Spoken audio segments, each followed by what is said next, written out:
할렐루야, 샬롬. 1월 21일입니다. 매일 성경 말씀 묵상 주님의 이름으로 시작합니다. 창세기 15장입니다. 1절부터 21절의 말씀을 읽습니다. 이후에 여호와의 말씀이 환상 중에 아브라함에게 임하여 이르시되 아브라함아 두려워하지 말라. 나는 내 방패요 너의 지극히 큰 상급이니라. 아브라함이 이르되 주 여호와여 무엇을 내게 주시려 하나이까. 나는 자식이 없사오니 나의 상속자는 이 다메섹 사람 엘리에셀이니이다. 아브라함이 또 이르되 주께서 내게 씨를 주지 아니하셨으니 내 집에서 길린 자가 내 상속자가 될 것이니이다. 여호와의 말씀이 그에게 임하여 이르시되 그 사람이 내 상속자가 아니라 내 몸에서 날 자가 내 상속자가 되리라 하시고 그를 이끌고 밖으로 나가 이르시되 하늘을 우러러 무뼈를 셀 수 있나 보라. 또 그에게 이르시되 내 자손이 이와 같으리라. 아브라함이 여호와를 믿으니 여호와께서 이를 그의 의로 여기시고 또 그에게 이르시되 나는 이 땅을 내게 주어 소유를 삼게 하려고 너를 갈대아인의 우르에서 이끌어낸 여호와니라. 그가 이르되 주 여호와여 내가 이 땅을 소유로 받을 것을 무엇으로 알리이까. 여호와께서 그에게 이르시되 나를 위하여 3년 된 암소와 3년 된 암염소와 3년 된 순양과 산비둘기와 집비둘기 새끼를 가져올지니라. 아브라함이 그 모든 것을 가져다가 그 중간을 쪼개고 그 쪼갠 것을 마주 대하여 놓고 그 새는 쪼개지 아니하였으며 솔개가 그 사체 위에 내릴 때에는 아브라함이 쫓았더라. 해질 때에 아브라함에게 깊은 잠이 임하고 큰 흑암과 두려움이 그에게 임하였더니 여호와께서 아브라함에게 이르시되 너는 반드시 알라. 내 자손이 이방에서 객이 되어 그들을 섬기겠고 그들은 400년 동안 내 자손을 괴롭히리니 그들이 섬기는 나라를 내가 징벌할지며 그 후에 내 자손이 큰 재물을 이끌고 나오리라. 너는 장수하다가 평안히 조상에게로 돌아가 장사될 것이요 내 자손은 4대 만에 이 땅에 돌아오리니 이는 아모리 족속의 죄악이 아직 가득 차지 아니함이니이다. 함이니라 하시더니 해가 져서 어두울 때에 연기나는 화로가 보이며 타는 횃불이 쪼갠 고기 사이로 지나가더라. 그날에 여호와께서 아브라함과 더불어 언약을 세워 이르시되 내가 이 땅을 애굽 강에서부터 그 큰 강 유브라데까지 내 자손에게 주노니 곧 겐 족속과 그니스 족속과 간몬 족속과 헷 족속과 브리스 족속과 르바 족속과 아모리 족속과 가나안 족속과 기르가스 족속과 여부스 족속의 땅이니라 하셨더라. 아멘. 하나님이 아브라함에게 가나안 땅에 대한 거듭된 약속을 하셨어요. 거듭된 약속. 자, 그런데 이 약속을 참 하시는 것도 좋고 아브라함이 그 약속을 들을 때마다 믿음으로 받아들이면서 참 좋았는데 문제가 있잖아요. 아브라함이 이제 나이가 많은 할아버지, 고령이었고 자식이 없었어요. 자, 자식도 없는데 기업이 있다. 의미가 없잖아요. 예, 이게 이어져 가지고 하니까. 그래서 자기가 지금 자식이 없는 상황을 고려해서 하나님께 문제를 제기했던 거예요. 자, 그러자 하나님이 아들에 대한 분명한 약속을 주시고 가나안 땅에 대해서도 더 확실히 말씀하십니다. 그리고 아예 이 약속을 공식 비준하기 위해서 아브라함에게 희생제물을 준비하라고 말씀하십니다. 자, 이 말씀을 같이 묵상합니다. 첫 번째, 하나님은 성도의 보호자요 복의 원천이시다 하는 거예요. 환상 중에 하나님이 아브라함에게 말씀하십니다. 아브라함아 두려워하지 말라. 나는 내 방패요 너의 지극히 큰 상급이니라. 자, 여기서 방패다. 자, 하나님의 완벽하고도 철저한 보호를 상징하고 있죠. 하나님이 지금 아브라함을 완벽하게 보호하고 계시니 가나안 족속으로 인해서 또 주변 환경 때문에 처해진 그런 어떤 여건 때문에 두려워하지 말라는 거예요. 하나님이 지금 아브라함을 완벽하게 보호하고 계시다. 자, 얼마나 든든한 말씀이에요. 자, 이때가 아마도 아브라함이 조카 롯을 구하고자 가나안 북부 동맹군을 공격해서 승리한 이후에, 그렇죠. 318명과 그 마물의 그 형제들과 함께 가서 롯과 조카 롯과 그 소유물과 사람들을 구해갖고 왔잖아요. 자, 이게 기습 공격이었어요. 기습 공격. 그러니까 전열을 정비했던 가나안 북부 동맹군이 아브라함을 치기 위해서 올 수 있잖아요. 그들의 보복의 두려움에 아브라함이 시달린 것으로 보입니다. 그런 아브라함의 두려움을 그럼 또 이 갑갑함을 아시는 하나님이 두려워하지 말라 이렇게 말씀하신 거예요. 이게 얼마나 든든하고 따뜻한 말씀인가 하는 거예요. 지극히 큰 상급이다.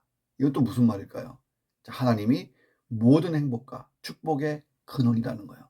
자, 그래서 아브라함에게 하나님이 지극히 큰 상급이 되어주시겠다. 이 말씀은 아브라함의 생사화복을 절대적으로 하나님이 주관하실 것이고 하나님 안에 있는 충만한 복이 아브라함에게로 쏟아져 들어가게 하시겠다는 약속이에요. 이게 이제 아브라함이 축복의 통로가 되고 복의 근원이 된다는 것은 그 자체가 복덩어리가 되는 게 아니라 하나님으로부터 오는 복이 흘러가는 거예요. 이렇게 아브라함을 통해서. 엄청난 것입니다. 자, 아브라함이 복의 근원이 될 수 있었던 이유. 복 그 자체이신 하나님과 딱 연결이 되어 있었다. 자, 그러니까 이 파이프라인을 통해서, 이 파이프라인은 뭐예요? 믿음이죠, 믿음. 믿음이라는 파이프라인을 통해서 하나님의 복이 아브라함에게로 흘러 들어가는 거예요. 하나님께서 출발한 복이 아브라함에게 가고 그 아브라함을 경유해서 세상으로 흘러가는 거예요. 복의 근원이 되는 거죠, 아브라함이. 오늘 내 인생에도 이 말씀이 정말 필요하지 않아요? 여러분 두려워하십니까? 자, 아브라함의 두려움. 하나님은 누구보다 그 두려움을 잘 아셨어요. 아브라함 자신보다 하나님이 더 잘 아세요. 자, 나의 두려움을 모르실까요? 하나님이 나를 죄와 사망에서 구원하셨고 내가 하나님의 자녀인데, 자, 부모는 자녀의 방패가 아니겠습니까? 자, 기차가 막 달려오는데 이 상황 파악이 안 된 어린아이가 철길을 건너자 그 아이를 미치고 대신 기차와 충돌한 엄마 이야기도 있잖아요. 하나님은 독생자를 십자가에 내어주면서 내 죄를 용서하시고 문제 해결하시고 나를 구원하시잖아요. 가장 무서운 죄와 사망에서 나를 구원하셨는데 내 삶의 어떤 부분에서 하나님이 나를 구원하지 못할까요? 하루 종일 묵상해 보세요. 하나님은 나의 방패다. 하나님은 나의 방패. 하나님의 자녀인 나의 인생살이 뭐 간단하지 않죠. 간단하죠. 복 그 자체이신 하나님께로부터 공급받아 그 복을 충분히 풍족히 누리고 세상으로 흘려보내는 거예요. 자, 그러니까 한 가정 안에 복덩어리가 있다는 것 얼마나 좋아요. 한 교회 공동체 안에 복덩이들이 수두룩한 것 얼마나 좋아요. 이거 숫자의 문제가 아니에요. 교인 수의 문제가 아니고 그 하나님과 온전한 관계 속에서 하나님으로부터 오는 여러 가지 충만한 복을 충분히 누리고 있는 복의 근원들이, 축복의 통로가 교회에 과연 몇 명이냐. 이것이 그 교회의 어떤 풍성함을 자랑하는 기준이 되어야 되지 않을까 하는 것입니다. 자, 구원의 복부터 삶의 복까지 말씀하셨어요. 예수님 말씀하시잖아요. 내가 온 것은 양으로 생명을 얻게 하고 더 풍성히 얻게 하려 하는 것이다. 자, 우리는 생명을 이미 얻었어요. 생명은 여기서 구원, 영생이잖아요. 자, 그런데 더 풍성히 얻어라. 아니, 구원과 영생을 더 풍성히 얻는다. 이 말은 뭐냐면 삶의 축복을 얘기하는 거예요. 내가 예수 믿고 거듭나서 믿음으로 살고, 이미 천국을 확보했고, 이 땅에서부터 천국을 누리는, 어떤 연습, 어떻게 보면 부분적이지만, 맛볼 수 있는 하나님을 아버지로, 그리고 또 나는 그분의 자녀로 살 때에 오는 그 충만함. 자, 그리스도인이 누구예요? 나도 잘 되고 너도 잘 되게 하는 사람이에요. 이게 정말 그리스도인이에요. 나도 너도 잘 되게 하는 사람. 참 좋은 그리스도인답게 하루를 살아보시기를 주님의 이름으로 축원합니다.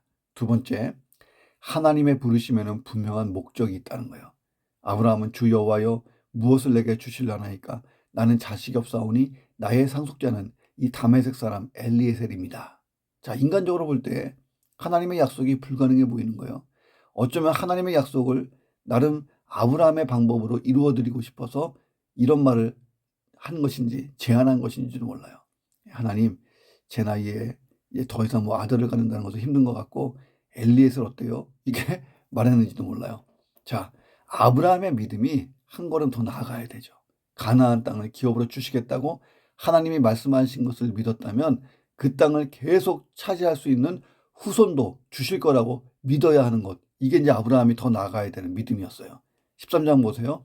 너는 13장 14절 15절 너는 눈을 들어 너 있는 곳에서 북쪽, 남쪽, 동쪽, 서쪽 바라봐라. 보이는 땅을 내가 너와 내 자손에게 주리니 영원히 이르리라. 너와 플러스 내 자손에게 주리라. 그것도 영원히 그렇게 되리라. 예, 믿어야죠. 하나님은 아브라함에게 구체적으로 아들을 주실 것을 약속하십니다. 내 몸에서 날짜가 내 상속자가 되리라. 그리고 참 감동적인 장면이 나오죠. 하나님이 아브라함을 밖으로 데리고 나가서 하늘을 보게 하세요. 그리고 말씀하십니다. 하늘을 우러러봐라. 무뼈를 셀 수 있나 보라. 내 자손이 이와 같으리라. 자, 아브라함이 받았을 감동이 얼마나 컸을까요? 상상되십니까? 하늘에 셀 수 없는 별처럼 그렇게 많은 후손을 주시겠다는 거예요. 아브라함은 종이었던 엘리에셀 정도를 생각했는데 하나님은 하늘의 별처럼 많은 후손을 생각하고 계시다 하는 거예요. 자, 하나님은 아브라함에 대한 큰 계획이 있었어요. 7절 보니까 나는 이 땅을 너에게 주고 소유로 삼게 하고 그렇게 하려고 너를 갈대아인의 우르에서 이끌어낸 여호와다. 하나님이 아브라함을 부르신 목적이 나와요. 이 땅을 주시는 거예요. 자, 그러면 이 땅이 의미하는 게 뭘까요? 눈에 보이는 가나안 땅 정도가 아니에요. 이 땅은 곧 하나님 나라예요. 하나님이 통치하시는 나라가 세워질 거고 아브라함의 후손들이 그 나라의 백성, 선민이 되는 것입니다. 자, 그 나라의 백성이 할 일이 뭐예요? 세상 모든 사람을 하나님께로 나와 인도하는 제사장이 되는 거예요. 세상 모든 사람이 하나님께 나와 하나님을 예배하게 하는 제사장. 이게 선민 이스라엘이 해야 될 이유고 선민 이스라엘을 만드신 하나님의 목적이고 더 올라가서 아브라함을 하나님이 부르신 진짜 목적인 거죠. 아담의 범죄 이후 타락한 세상은 홍수 심판을 만나서 다 쓸려갔습니다. 노아 이후에도 타락한 세상은 인간이 주인 되는 세상을 만들었어요. 그 안에는 온갖 죄악이 넘쳐납니다. 하나님은 이 죄악 가운데 사는 인간들을 구원할 방법을 찾으셨어요. 구원할 방법을 찾으시는데 하나님의 나라를 이 땅에 세워서 그들을 변화시키는 거예요. 자, 아브라함이 그 일을 위해 부름받은 것입니다. 자, 아브라함의 후손이라는 이스라엘 민족이 그 사명을 잘 감당했습니까? 못했습니까? 못했잖아요. 구약 성경이 이야기하고 있잖아요. 그래서 하나님이 플랜 2, 또 다른 하나님의 계획이 나오는데 아브라함의 후손으로 오시는 예수 그리스도 하나님의 독생자를 통해 하나님 나라가 완성되게 하는 겁니다. 자, 그래서 우리는 바로 영적인 이스라엘, 믿음의 조상 아브라함의 후예들이라는 거예요. 믿음에 있어서 아브라함은 우리의 조상이라는 거예요. 육적인 조상이 아니고. 자, 하나님이 나를 부르신 목적은 그래서 아브라함을 부르신 것과 똑같아요. 너 하나님 백성으로 살아. 그래서 너의 주변에 있는 세상을 하나님께로 인도하는 제사장이 되게 하는 거야. 너도 잘 되고 남도 잘 돼야 돼. 죄와 사망 가운데 들어가고 있는 저 멸망의 자식들을 구원해라. 자, 이 사명을 잘 감당하는 하루가 되시기를 주님의 이름으로 축원합니다. 하나님은 후사와 가나안 땅에 대한 약속을 이제 공식 조인하는 거예요. 아브라함이 준비한 희생제물들 고기 사이로 하나님의 임재의 상징인 횃불이 확 지나갑니다. 그래서 이것을 횃불 언약이라고 불러요. 하나님은 아브라함에게 장차 이루어질 그의 후손 이스라엘의 역사에 대해서 개괄적으로 설명해 주셨어요. 약속의 땅의 범위가 얼마큼인지도 구체적으로 제시하시면서 약속은 반드시 성취될 거라고 하는 것을 구체적으로 확인시켜 주십니다. 횃불 언약. 자, 또 세 번째 묵상해 봅니다. 성도는 나그네 인생을 사는 사람이다 하는 거예요. 12절 보세요. 해질 때에 아브라함에게 깊은 잠이 임했어요. 큰 흑암과 두려움이 그에게 임했습니다. 자, 아브라함에게 깊은 잠이 임했다. 여기서의 잠은 어떤 잠이냐면 아브라함이 졸려서 그냥 잔 게 아니에요. 멜라토닌인가 나와가지고 잠을 잔 게 아니에요. 아브라함이 잠을 자고 싶어서 청한 것이 아니라 하나님에 의해서 잠이 들었다는 거예요. 수동태로 돼 있어요. 하나님에 의해서 아브라함이 잠이 들었다. 하나님이 아담을 잠들게 하시고 아담의 갈비뼈를 빼내시잖아요. 자, 이런 것처럼 아브라함의 의식이 하나님께 온전히 붙잡혀서 깊은 잠 속에 들어간 거예요. 자, 그러니까 아브라함은 자신을 완전히 압도하여 심한 두려움에 떨게 하는 흑암을 환상 중에 본 거예요. 자, 이후로 들려지는 하나님 말씀 보세요. 너는 반드시 알아라. 내 자손이 이방에서 객이 되고 나그네가 되고 그들을 섬기고 그들은 400년 동안 내 자손을 괴롭힐 거다. 자, 아브라함이 들었을 때 이게 얼마나 충격적인 내용이겠어요. 우리는 알죠. 우리는 애굽에서 종살이, 그다음에 모세를 통한 출애굽 이후에 광야, 그다음에 가나안 땅, 정복, 땅 분배, 그 기업이 다 나눠지는 거기까지 다 알잖아요. 그러니까 그거야 뭐 하나님 플랜이니까 이렇게 하고 넘어가지만 아브라함이 처음에 이 소식을 들었을 때 얼마나 충격이었겠어요. 아니 내가 복의 근원이고 내 자식들, 내 후손들이 이 땅 가나안 땅의 주인이 되고 예, 예, 정말 복된 인생을 살아야 되는데 지금 400년 동안 예, 이방에서 계기된다. 얼마나 충격적이었겠어요. 14절 보세요. 그들이 섬기는 나라를 내가 징벌할 거야. 그 후에 내 자손이 큰 재물을 이끌고 나올 거라. 예, 출애굽 사건을 하나님 말씀하신 거죠. 자, 14절은 하나님이 이스라엘이 애굽에서 고난을 당하게 하신 목적의 일부를 보여줘요. 잘 보세요. 14절. 자, 그들이 섬기는 나라를 내가 징벌하고 그 후에 내 자손이 큰 재물을 가지고 나온다. 자, 이 말씀이 들려졌을 때에 아브라함은 비록 개인적으로는 큰 부를 가지고 있었어요. 나름대로 부자였어요. 근데 아직 민족은 아니었어요. 그냥 조그만 족장이었어요. 가나안 땅에 땅도 한 편 못 사. 아직도 정착하지 못해서 텐트 치고 살았던 계기였습니다. 자, 이런 상태로 이스라엘이 계속 가나안에 머물면 베두인족이 되는 거예요. 텐트 치고 왔다 갔다 하면서 예, 목축이나 하고 그렇게 사는 거예요. 그러다가 가나안 족속에게 공격당하면 흡수될 가능성이 높죠. 자, 그래서 하나님이 아브라함의 후손들, 그러니까 창세기 끝부분에 보면 한 70명 정도가 애굽으로 가잖아요. 그죠? 요셉에 의해서. 하나님은 이들을 애굽으로 인도하시고 고센이라는 땅에서 큰 세력으로 키우십니다. 200만 명이 넘는 숫자로 키워요. 예. 자, 그리고 난 다음에 약속의 땅 가나안으로 돌아오게 하신 거예요. 그러니까 애굽에서 고통받게 하신 이유는 연단돼서 강하게 만드신 거예요. 그래야 가나안을 차지할 수 있는 힘이 있잖아요. 그러니까 어떻게 보면 이 애굽이 어머니의 자궁처럼 한 생명이 탄생하게 하는 어떤 그 모태가 된 거죠. 이것이 하나님의 원대한 계획이었어요. 자, 시간과 공간을 초월해서 역사를 주관하시는 하나님이 400년 이후에 될 일들을 400년 이후부터 430년 이상 걸릴 일들을 다 얘기한 거예요. 인간이 감히 측량할 수 없는 지혜로 구속의 역사를 만들어 가시는 하나님. 그러면서도 한계인 아브라함에게 집중하시는 하나님의 멋진 사역을 보세요. 14절 보니까 아브라함아, 내가 지금 얘기한 것은 앞으로 430년 정도 일어날 일이고 너는 그 안에 죽을 거야. 너는 장수하다가 죽을 거야. 평안히 조상에게로 돌아가라. 그렇게 장사될 거야. 자, 조상에게 돌아간다. 문자 그대로 이해하면 아브라함이 장수하다가 자신의 출신지인 갈대아 우르로 돌아가서 갈대아 우르에서 죽었고 조상들이 묻힌 선영에 장사된다. 그런 의미는 전혀 아니죠. 자, 실제로 아브라함은 갈대아 우르로 돌아간 적이 없어요. 가나안 땅에서 죽었고 그곳에 있는 땅 막벨라굴에 장사됩니다. 이 말씀의 의미는 뭐냐면 아브라함이 죽어서 그 이전에 하나님을 경외하다가 죽은 믿음의 조상들이 있는 곳으로 돌아간다. 노아도 있고 또 얼마나 믿음의 사람들이 많아요. 셈도 있고 셋도 있고 그런 데로 돌아가게 될 것이다 하는 말씀입니다. 자, 아브라함은요 그때부터 나그네 인생을 살았어요. 부동산이라고는 자신과 아내가 죽어서 들어갈 막벨라굴 정도가 소유했던 부동산이었어요. 그냥 텐트 치고 살았어요. 자, 그런데 히브리서 12장 10절의 말씀을 보니까 아브라함이 하나님이 계획하시고 지으실 터가 있는 성을 바라봤다. 아브라함이 하나님 나라를 바라보며 살았고 이 땅에서는 나그네처럼 살았다는 거예요. 그런데 그가 행복한 인생 여정을 걸었어요.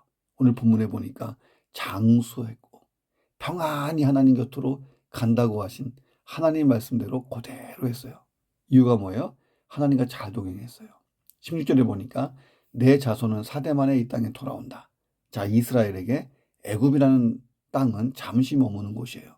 하나님이 약속하신 땅이 아니잖아요. 죄악과 부패로 상징되는 애굽은 하나님의 백성이 영원히 정착할 살 곳이 아닙니다. 그들이 가야 할 곳은 가나안, 약속의 땅에 가야 돼요. 자, 우리는 영적인 이스라엘이에요. 자, 우리가 살고 있는 이 세상은 애굽 같은 곳이에요. 자, 애굽이 멸망당하는 것처럼 언젠가 이 땅은 멸망당해요. 자, 여기가 우리의 영원한 조선은 아니죠. 우리의 영원한 조선은 하나님 나라, 천국이에요. 그러니까 우리는 천국을 향해 가는 나그네, 믿음의 순례자예요.